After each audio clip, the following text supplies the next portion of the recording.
मुझे कल तक तुम्हारा फैसला सुनना है, कहकर अभय घर से बाहर जा चुका था। अब निकिता में कुछ कहने की शक्ति नहीं रह गई थी। वह एकटक अभय को जाते तब तक देखती रही जब तक उसकी गाड़ी आंखों से ओझल नहीं हो गई।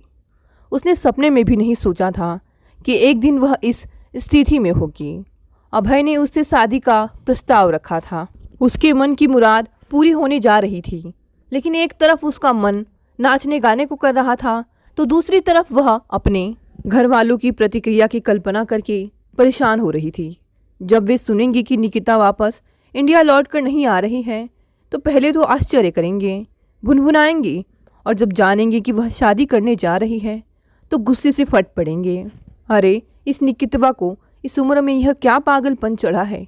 वे कहेंगे लगता है कि यह सठिया गई है, इस उम्र में घर गृहस्थी बसाने चली है। लोग एक दूसरे से कहेंगे कुछ सुना है तुमने, अपनी निकिता शादी कर रही है।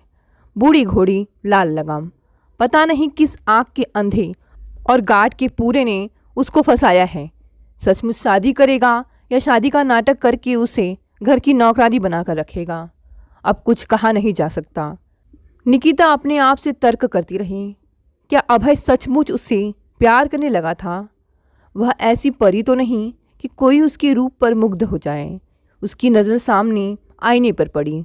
उसका चेहरा अभी भी आकर्षक था, पर समय चेहरे पर अपनी छाप छोड़ चुका था। आंखें बड़ी बड़ी थी पर बूझी हुई, उनमें एक उदास भाव निहित था। उसका शरीर छनहरा और सुडौल था, पर उसकी जवानी ढलान पर थी।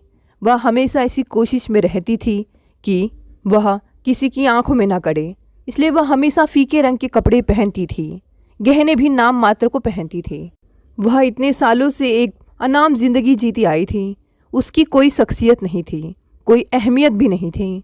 बड़ी अदना सी इंसान थी वह अब भी समझ नहीं पा रही थी कि अभय ने उसमें ऐसा क्या देखा, वह उसकी ओर आकर्षित हो गया। अगर वह चाहता तो उसे एक से बढ़कर एक सुंदर लड़की मिल सकती थी। उसने फिर से वह लम्हा याद किया जब अभय ने उससे शादी का प्रस्ताव रखा था। वह उस पल को बार बार जीना चाहती थी। निकिता, मैं तुमसे शादी करना चाहता हूँ, क्या तुम मेरी बनोगी? उसने कहा था। यह क्या कह रहे हैं आप? वह स्तब्ध रह गई थी। आप मुझसे शादी करना चाहते हैं? हाँ, लेकिन आपको लड़कियों की क्या कमी है? एक इशारा करेंगे तो उनकी लाइन लग जाएंगी। हाँ, लेकिन तुमने एक कहावत सुनी है कि दूध का जला छाछ भी फूक फूक कर पीता है इंसान। एक बार शादी करके मैं धोखा खा गया हूँ। दोबारा यहाँ की लड़की से शादी करने की हिम्मत नहीं होती। फिर उसने अपनी पहली शादी के बारे में विस्तार से बताया था। नैना उसी अस्पताल में नर्स थी जिसे मैंने यहाँ आकर ज्वाइन किया था। मैं इस शहर में बिल्कुल अकेला था, ना कोई संगी ना साथी। नैना ने दोस्ती का हाथ आगे बढ़ाया था तो मुझे अच्छा लगा। मैं उसके यहाँ जाने लगा और धीरे धीरे उसके करीब आता गया। एक दिन हमने शादी करने का निश्चय कर लिया। पहले 4 वर्ष अच्छे गुजरे थे, पर धीरे धीरे नैना में बदलाव आया। वह बेहद आलसी हो गई। दिन भर सोफे पर पड़ी टीवी देखती रहती थी। उसे खाना बनाने में भी आलस आता था। जब मैं थका मादा घर लौटता तो वह मुझे फास्ट फूड की दुकान से लाया एक पैकेट पकड़ा देती। घर की साफ सफाई करने से भी वह कतराती थी। यहाँ तक कि वह हमारी नन्ही बच्ची की ओर भी ध्यान नहीं देती थी। जब मैं कुछ कहता तो हम दोनों में जमकर लड़ाई होती। आखिर तलाक की नौबत आ गई। चूँकि हमारी बेटी 3 साल की ही थी, इसलिए उसे माँ के संरक्षण में भेजा गया। धीरे धीरे नैना ने मेरी बेटी के कान भर कर उसे मुझसे दूर कर दिया और उसने दूसरी शादी कर ली। अब मैं अपने एकाकी जीवन से तंग आ गया हूँ। मुझे यह शिद्दत से महसूस हो रहा है कि जीवन के संध्या काल में मनुष्य को एक साथी की ज़रूरत होती है। लेकिन उसने कहा, आपको मालूम है कि मैं 40 पार कर चुकी हूँ। तो क्या हुआ? चाहत में उम्र नहीं देखी जाती। इस देश में तुम्हारी उम्र की औरतें अभी भी बन ठन कर और चुस्त दुरुस्त रहती हैं और भरपूर ज़िंदगी जीती हैं। मैं तुम्हें सोचने के लिए एक दिन का समय देता हूँ। अभी मैं अस्पताल जा रहा हूँ। कल सुबह तक मुझे तुम्हारा जवाब चाहिए। अभय ने मुस्कुराकर कहा। निकिता ने खिड़की के बाहर आंखें टिका दी। मन अतीत की गलियों में भटकने लगा। उसे अपना गांव याद आया जहाँ उसका बचपन गुजरा था। घर में सम्मिलित परिवार की भीड़, सहेलियों के साथ धमा चौकड़ी मचाना, त्योहारों पर सजना धजना, वह दुनिया ही अलग थी। वे दिन बेफिक्री और मौज मस्ती के दिन थे। फिर अचानक उसकी शादी की बात चली और देखते ही देखते तय भी हो गई। घर में मेहमानों की गहमा गहमी थी। सारा वातावरण पकवानों की खुशबू और फूलों की महक से ओतप्रोत था। द्वार पर बंधनवार सजे थे।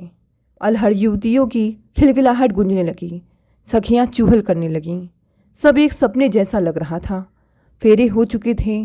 ढोल की थाप और शहनाई की ऊंची आवाज़ के बीच शादी की पारंपरिक रस्में जोर शोर से हो रही थीं। बात विदाई की होने लगी तो वर के पिता निकिता के पिता की ओर मुड़े और बोले, श्रीमान जी, पहले ज़रा काम की बात की जाए। वे उन्हें एक और ले गए और बोले, हाँ, आप हमें वह रकम पकड़ाइए जो आपने देने का वादा किया था। विजय बाबू मानो आसमान से गिरे। कौन सी रकम? मैं कुछ समझा नहीं। वाह, आपकी याददाश्त तो बहुत कमज़ोर मालूम होती है। आपको याद नहीं, जब हम लोग सगाई के लिए आए थे तो आपने कहा था कि आप 2 लाख तक खर्च कर सकते हैं। ओ, आप समझा श्रीमान जी, मैंने कहा था कि मैं बेटी की शादी में 2 लाख लगाऊंगा, क्योंकि इतने ही मेरी हैसियत है। मैंने यह तो नहीं कहा था कि मैं यह रकम दहेज में दूंगा। बहुत खूब। अब हमें क्या मालूम कि आपका क्या मतलब था। हम तो यही समझ बैठे थे कि आप हमें 2 लाख वर दक्षिणा देने के लिए राजी हुए हैं, तभी तो हमने इस रिश्ते के लिए हामी भरी। विजय बाबू ने हाथ जोड़े। मुझे क्षमा कीजिए, मुझे सब कुछ साफ साफ कहना चाहिए था। मुझसे भारी गलती हो गई। खैर, कोई बात नहीं, शायद हमारे समझने में ही भूल हो गई होगी। पर एक बात मैं बता दूं कि दहेज की रकम के बिना मैं यह रिश्ता हरगिज़ कबूल नहीं कर सकता। मेरे डॉक्टर बेटे के लिए लोग 10 लाख देने को तैयार थे।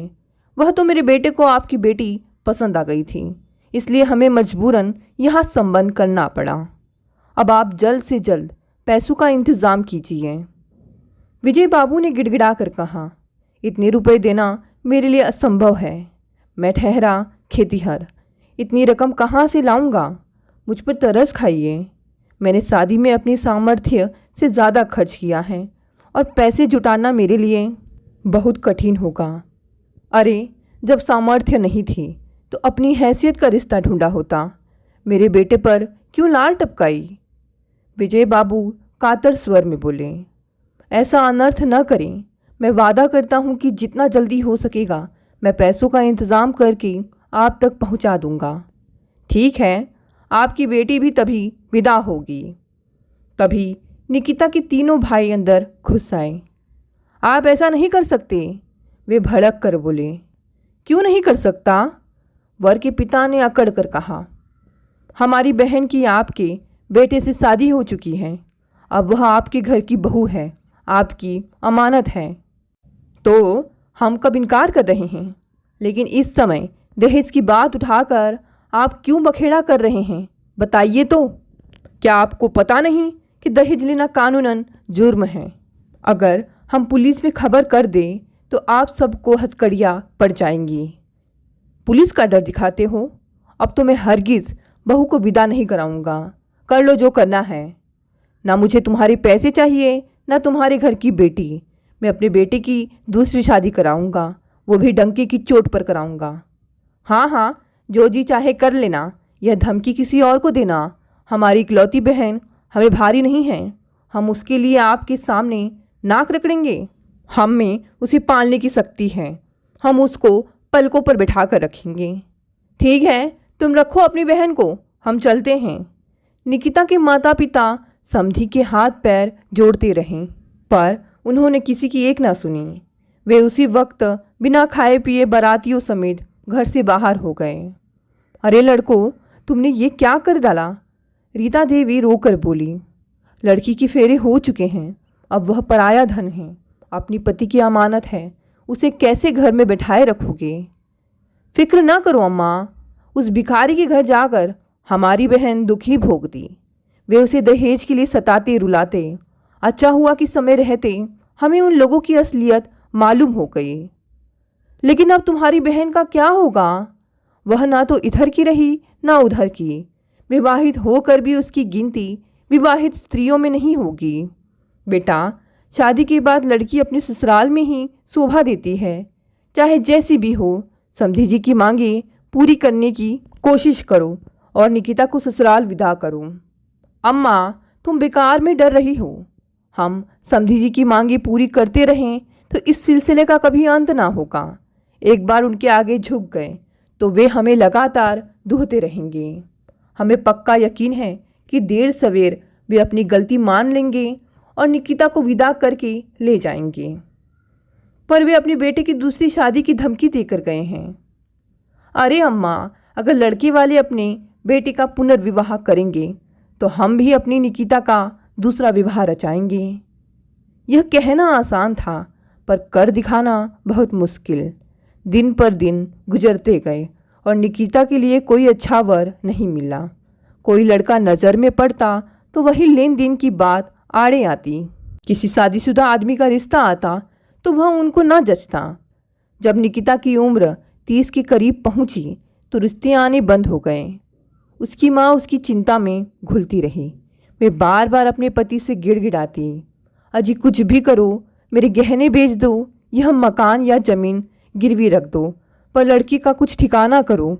जवान बेटी को कितने दिन घर में बैठा कर रखोगे? मुझे उसकी हालत देखी नहीं जाती।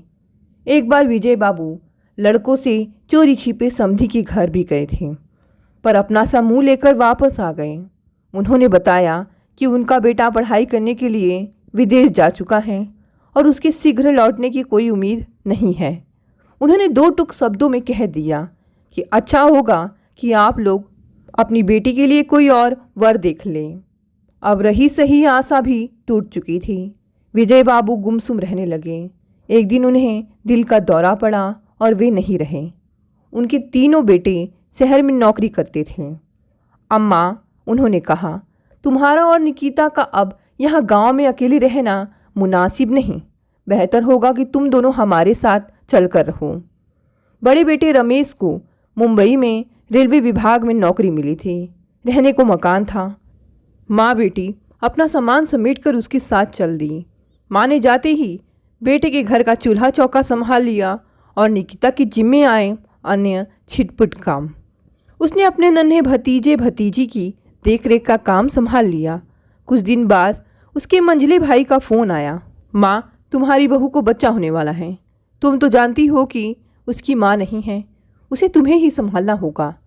हम तुम्हारे ही भरोसे हैं। हाँ हाँ, क्यों नहीं, माँ ने उत्साह से कहा और वे तुरंत जाने को तैयार हो गई।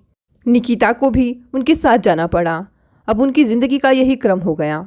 बारी बारी से तीनों भाई माँ बेटी को अपने यहाँ बुलाते। माँ के देहांत के बाद भी निकिता इसी ढर्रे पर चलती रही। उसके मेहनती और निरीह स्वभाव से सब प्रसन्न थे। उसकी अपनी मांगे अत्यंत सीमित थी। उसे किसी से कोई अपेक्षा नहीं थी, उसकी कोई आकांक्षा नहीं थी। उसके जीवन का ध्येय ही था दूसरों के काम आना। वह हमेशा सबकी मदद करने को तत्पर रहती थी। उसके भाइयों की देखा देखी उसके अन्य सगे संबंधी भी उसे गरज पड़ने पर बुला लेते। हर कोई उससे कसकर काम करा लेता और अपना पल्लू सीधा करने के बाद उसे टरका देता। निकिता के दिन किसी तरह बीत रहे थे। कभी कभी वह अपने एकाकी जीवन की एक रास्ता से उब जाती। जब वह अपनी हम उम्र स्त्रियों को अपनी गृहस्थी में रमी देखती, उन्हें अपने परिवार में मगन देखती तो उसकी कलेजे में एक हुक उठती। लोगों की भीड़ में वह अकेली थी। जब तक उसका मन अनायास ही भर जाता और जी करता कि वह फूट फूट कर रोए, पर उसके आंसू पोंछने वाला भी तो कोई नहीं था। उसके ससुर की लालचपन और उसके भाइयों की अकड़ ने उसकी ज़िंदगी पर घात किया था। अब वह एक बिना साहिल की नाव के मानिंद डूब उतरा रही थी, उद्देश्यहीन, गतिहीन। अभय का प्रस्ताव सुनकर निकिता चौंक उठी थी। उसने तो सपने में भी नहीं सोचा था कि इस उम्र में कोई उसके सामने शादी का प्रस्ताव रखेगा। उसके सामने पूरा अतीत नाच उठा। जब दहेज की वजह से बारात दरवाजे से लौट गई थी, फिर निकिता के लिए कोई वर घर न मिला तो वह अपनी माँ के साथ बारी बारी से तीनों भाइयों के पास रहकर नाव की तरह डूब उतरा रही थी। निकिता के बड़े भाई रमेश की बेटी प्रीति की शादी हो गई और वह विदेश जा बसी। जब वह गर्भवती हुई तो उसे निकिता की याद आई। वह तो अपने पापा से बोली, पापा आप किसी तरह बुआ जी को यहाँ भेज दो, मेरी मुश्किल हल हो जाएगी।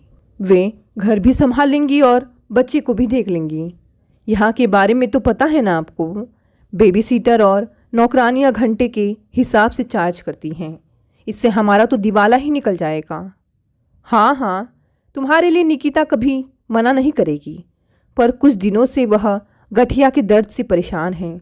अगर तुम लोग उसके लिए मेडिकल इंश्योरेंस करा लो तो अच्छा रहेगा।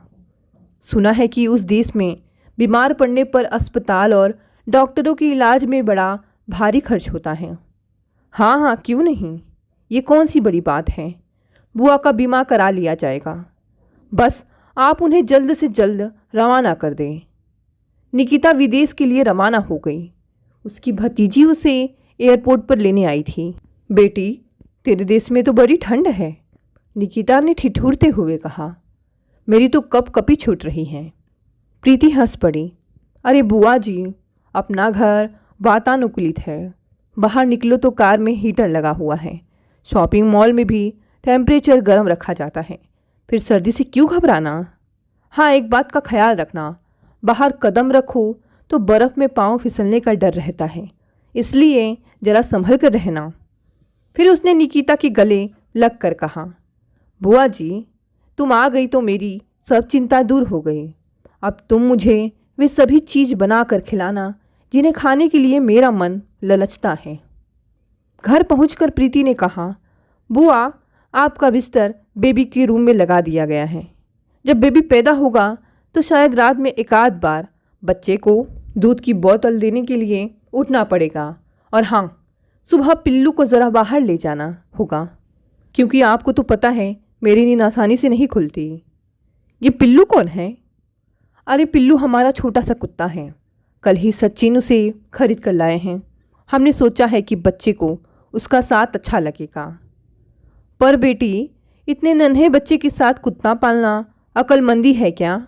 जानवर का क्या ठिकाना, कभी बच्चे को नुकसान पहुंचा दे तो। अरे नहीं बुआ, ऐसा कुछ नहीं होगा, आप नाहक डर रही हैं। वैसे सचिन जब घर में होंगे तो वे ही कुत्ते का सब काम देखेंगे। कुछ समय बाद प्रीति ने बेटे को जन्म दिया। निकिता ने घर का सारा काम संभाल लिया और बच्चे की जिम्मेदारी भी ले ली। वह दिन भर बहुत सारे काम करती और रात को निढाल होकर बिस्तर पर पड़ जाती। काम वह इंडिया में भी करती थी, पर वहाँ और लोग भी थे उसका हाथ बटाने के लिए। यहाँ वह अकेली पड़ गई थी। एक दिन सुबह बच्चे का दूध बना रही थी कि कुछ काम से घर से बाहर निकली। निकिता ने हड़बड़ी में ध्यान न दिया और जैसे ही उसका पाँव सीढ़ी पर पड़ा वह फिसल कर गिर पड़ी। उसने उठने की कोशिश की तो उसके पैर में भयानक दर्द हुआ। उसके मुंह से चीख निकल गई। उसे लगा उस भीषण ठंड में धरती पर पड़े पड़े उसका शरीर अकड़ जाएगा और उसका दम निकल जाएगा। काफ़ी देर बाद प्रीति ने द्वार खोला तो उसे पड़ा देखकर उसके मुंह से भी चीख निकल गई। ये क्या हुआ बुआ, तुम कैसे गिर पड़ी? मैंने तुम्हें आगाह किया था ना कि बर्फ़ पर बहुत होशियारी से कदम रखना, वरना पैर फिसलने का डर रहता है। अब मैं जानकर तो नहीं गिरी, उसने कराहा कर कहा। जल्दीबाजी में पाँव फिसल गया। प्रीति व उसका पति सचिन उसे अस्पताल ले गए। डॉक्टर ने निकिता की जांच करके बताया कि इनका टखना टूट गया है, ऑपरेशन करना होगा और हड्डी बैठानी होगी, और इसमें $10,000 का खर्चा आएगा। 10,000 सुनकर निकिता की सांस रुकने लगी। प्रीति, तूने मेरा मेडिकल बीमा करा लिया था ना? मैंने सचिन से तो कह दिया था। क्यों जी, आपने बुआ जी का बीमा करा लिया था ना? ओहो, ये बात तो मेरे ध्यान से बिल्कुल उतर गई। प्रीति अपने हाथ मलने लगी। यह आपने बड़ी गलती की, अब इतने सारे पैसे कहाँ से आएंगे? वे इधर उधर फ़ोन घुमाते रहे। आखिर उन्हें एक डॉक्टर मिल गया जो निकिता का ऑपरेशन $4,000 में करने को तैयार हो गया। प्लास्टर उतरने वाले दिन प्रीति अपनी बुआ को अस्पताल ले गई। प्लास्टर उतरने के बाद जब निकिता ने पहला कदम उठाया तो देखा कि उसका टूटा हुआ पैर सीधा नहीं पड़ रहा था। उसके पैर डगमगाए और वह कुर्सी पे गिर पड़ी। हाय, ये क्या हो गया? उसके मुंह से निकला। डॉक्टर ने पैर की जांच की और बोले, लगता है पैर सेट करने में ज़रा गलती हो गई है। अब जब आप चलेंगी तो आपका एक पैर थोड़ा टेढ़ा पड़ेगा। आपको छड़ी का सहारा लेना होगा और कोई चारा नहीं है। निकिता की आंखों से झरझर आंसू बह निकले। हाय, वह अपाहिज हो गई। अब वह बैसाखियों के सहारे चलेगी। बुढ़ापे में उसे दूसरों के आश्रय जीना होगा। तभी एक नर्स उसके पास आई। मैडम, आप ओपीडी में चलिए। हमारे अस्पताल में एक विजिटिंग डॉक्टर आए हैं जो आपके पैर की जांच करना चाहते हैं। कौन डॉक्टर? निकिता ने अपना आंसुओं से भीगा चेहरा ऊपर उठाया। डॉक्टर अभय। अभय? यह कैसा नाम है? वे आपके ही देश के हैं। चलिए, मैं आपको व्हीलचेयर पे ले चलती हूँ। निकिता का हृदय जोरों से धड़क उठा। क्या ये वही थे? नहीं, उसने अपना सिर हिलाया। इस नाम के तो और भी डॉक्टर हो सकते हैं। पर डॉक्टर को देखते ही उसका संशय दूर हो गया। वही है उसके हृदय में एक धून सी बजने लगी। हालांकि निकिता उन्हें पूरे 20 साल बाद देख रही थी, पर उन्हें पहचानने में उसे एक पल की भी देरी नहीं हुई। ये छवि तो उसके हृदय में अंकित थी।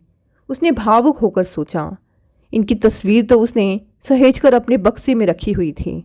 वह हर रोज़ अकेले में तस्वीर को निकालती, उसे निहारती और उस पर आंसू बहाती।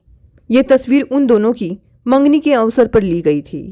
एक प्रति निकिता ने सबकी नज़र बचाकर चुराकर अपने पास रख ली थी। उसने सुना था कि अभय विदेश जाकर वहीं के हो गए थे। उसने एक उड़ती हुई खबर यह भी सुनी थी कि अभय ने एक गोरी मैम से शादी कर ली थी और इस बात से उसके माता पिता बहुत दुखी थे। डॉक्टर अभय कैबिन में आ गए। निकिता ने उन पर एक भेदी नज़र डाली। क्या उन्होंने उसे पहचान लिया था? शायद नहीं। उन्होंने उसका पैर जांचा। आपका ऑपरेशन सही तरीके से नहीं किया गया है, इसलिए आपकी चाल टेढ़ी हो गई है। दोबारा हड्डी तोड़कर उसे फिर से जोड़नी पड़ेगी। ओह, इसमें तो भारी खर्चा आएगा। निकिता चिंतित हो उठी। डॉक्टर, हमारे पास इतने पैसे नहीं हैं, प्रीति बोल उठी। हम सोच रहे हैं कि इन्हें इंडिया वापस भेज दें। वहाँ पर इनका इलाज हो जाएगा। पैसे की चिंता आप ना करें, अभय ने कहा। मैं इनका इलाज अपनी क्लिनिक में करा दूंगा। एक भारतीय होने के नाते हमें परदेश में एक दूसरे की मदद तो करनी ही चाहिए। ओ डॉक्टर साहब, आपने हमें उबार लिया, यह प्रीति बोली। मैं कल वापस जा रहा हूँ। आप कहे तो इन्हें साथ ले जाऊँगा। ऑपरेशन के बाद इन्हें थोड़ा आराम की ज़रूरत है, फिर ये इंडिया जा सकती हैं। ऑपरेशन होने के बाद अभय ने पूछा, अब आप क्या करना चाहेंगी? अपनी भतीजी के पास रहेंगी या और कहाँ जाऊंगी? मेरा तो कोई और ठौर नहीं है, निकिता ने कहा। मेरा एक सुझाव है, यदि अन्यथा ना समझे तो आप कुछ दिन मेरे यहाँ रह सकती हैं। आपके यहाँ? निकिता चौंक पड़ी। लेकिन आपकी पत्नी, आपका परिवार? अभय हंस दिया। मैं अकेला हूँ। विश्वास कीजिए, मुझे आपके रहने से कोई दिक्कत नहीं होगी, बल्कि इसमें मेरा एक स्वार्थ है। मैं कभी कभी अपने देश का खाना खाने को तरस जाता हूँ, और कॉफ़ी का तो मैं बहुत ही शौकीन हूँ। दिन में कई प्याले पीता हूँ। आप बना दिया करेंगी ना? वह हंस पड़ी। वह उससे ढेरों सवाल करना चाहती थी। वह अकेला क्यों था? उसकी बीवी कहाँ थी? लेकिन वह अभी उसके लिए नितांत अजनबी थी, इसलिए उसने चुप्पी साध ली। अभय के घर पर आकर उसे ऐसा लगा था कि वह अपने मुकाम पर पहुंच गई है। उसे एक फिल्मी गाना याद आया, जिंदगी के सफ़र में गुजर जाते हैं जो मुकाम, वो फिर नहीं आते। 2 माह में ही वह ठीक होकर चलने लगी। इतने दिन में अभय के घर का चप्पा चप्पा उसका हो गया।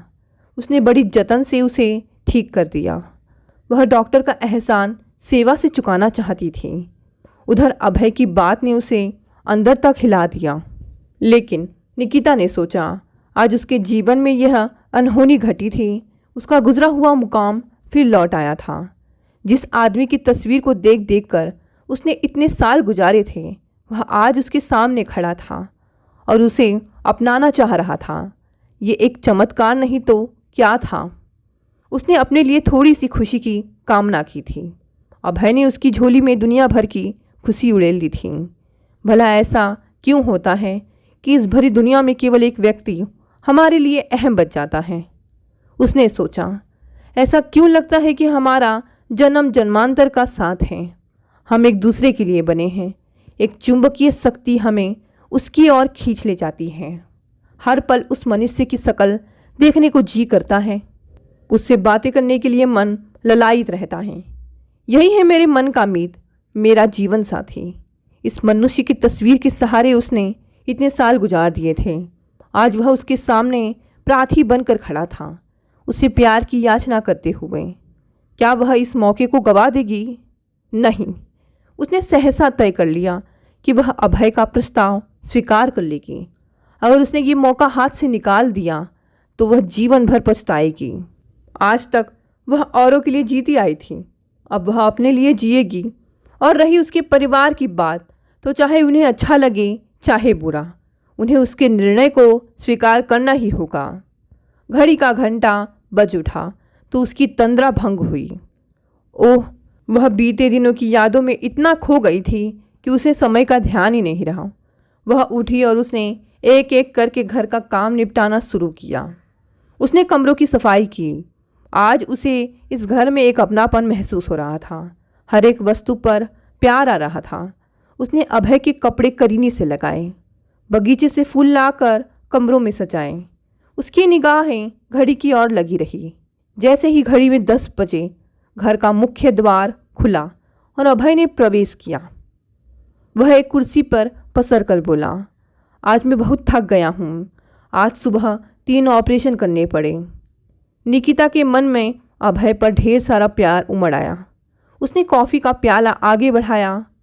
ओ थैंक्स। वह कॉफ़ी के घूंट भरता रहा और उसे एकटक देखता रहा। वह तनिक असहज हो गई। ऐसे क्या देख रहे हैं? तुम्हें देख रहा हूँ। आज तुम्हारे चेहरे पर एक नई आभा है, एक अजब सलूनापन है। ये काया पलट क्यों हुई? वह लज्जा गई। क्या आप नहीं जानते? शायद जानता हूँ, पर तुम्हारे मुंह से सुनना चाहता हूँ। उसके मुंह से बोल न निकला। निकिता, कल मैंने तुमसे कुछ पूछा था, उसका जवाब क्या है? बोलो, हाँ कि ना। निकिता ने धीरे से कहा, हाँ। अभय ने उठकर उसे अपनी बाहों में ले लिया। निकिता, आज मैं बहुत खुश हूँ। मुझे मालूम था कि तुम मेरा प्रस्ताव नहीं ठुकराओगी, तभी मैंने तुम्हारे लिए ये अंगूठी पहले से खरीद कर रखी थी। उसने जेब से एक मखमली डब्बी निकाली और उसमें से एक हीरे की अंगूठी निकाल कर उसकी अंगुली में पहना दी। मैं तुम्हें एक और चीज़ दिखाना चाहता था। वह क्या? अभय ने अपना हाथ आगे किया। निकिता चिहुक उठी। उसे लगा वह रंगे हाथों पकड़ी गई। अरे, वह हकलाने लगी। ये तस्वीर तो मेरे बक्से में थी। ये आपको कहाँ से मिली? ये तस्वीर मैंने आपके बक्से से नहीं ली मैडम, ये तो मेरे मेज की दराज पर पड़ी रहती है। निकिता अवाक उसकी ओर देखने लगी। शर्म से उसकी कनपटियाँ लाल हो गई। निकिता की प्रतिक्रिया देखकर अभय हंस पड़ा।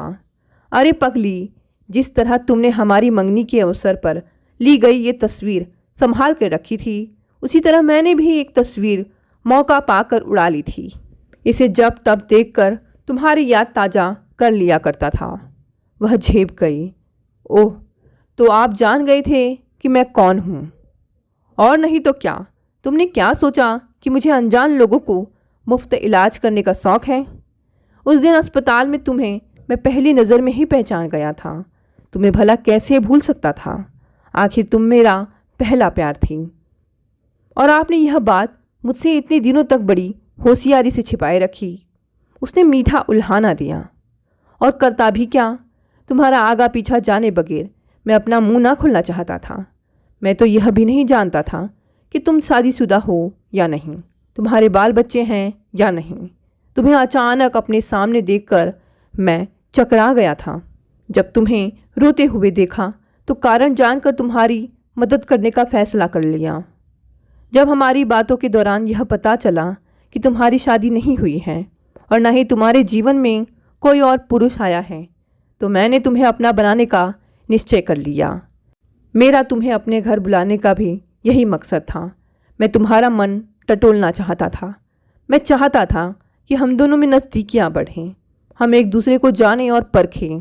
और जब मैंने जान लिया कि तुम्हारे मन में मेरे प्रति कोई कड़वाहट नहीं है, कोई मन मुटाव नहीं है, तो मेरी हिम्मत बढ़ी। मैंने तुमसे शादी करने की ठान ली। निकिता की आंखों से आंसुओं की झड़ी लग गई। इतने बड़े संयोग की वह कल्पना भी नहीं कर सकती थी। एक बार भारी गलती की कि अपने पिता का विरोध ना कर तुम्हें खो दिया। शादी के बाद घर पहुंचकर मैंने अपने पिता से बहुत बहस की, पर वे यही कहते रहें कि उन्होंने मेरी पढ़ाई पर अपनी सारी जमा पूंजी लगा दी है और ये रकम वे कन्या पक्ष से वसूल करके ही रहेंगे। मैंने भी गुस्से से भरकर विदेश जाने की ठान ली, जहाँ से ढेर सारे डॉलर कमाकर अपने पिता को भेज सकूं और उनकी लालच को शांत कर सकूं। उसके बाद नैना मेरे जीवन में आई और मैंने तुम्हें भुला देना चाहा।